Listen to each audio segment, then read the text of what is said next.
শেষ জামানার সবচেয়ে ইম্পর্টেন্ট জায়গা হচ্ছে প্যালেস্টাইন।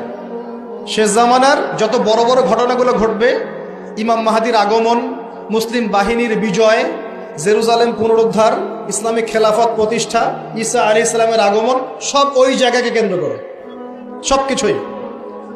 সবকিছুই ওখানেই দাজ্জাল বের হবে, দাজ্জালকে আবার মারাও হবে সেখানে, সবকিছু ওখানে। কিন্তু ওই দিক থেকে মুসলিমদের দৃষ্টি ফোকাস করে অন্যদিকে সরিয়ে দেওয়া হচ্ছে।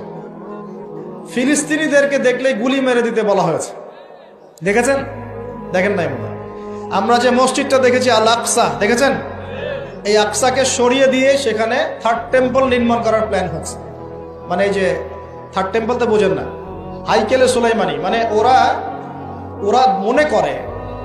মনে করে যে তারা বানু ইসরাইল। একটু বোঝেন, ওরা মনে করে যে ওরা বানু ইসরাইল, আসলে ওরা বানু ইসরাইল নয়, ওরা হচ্ছে ইউরোপিয়ান জিউস। ওরা মনে করে যে ওদের একজন মাসিহ আসবে।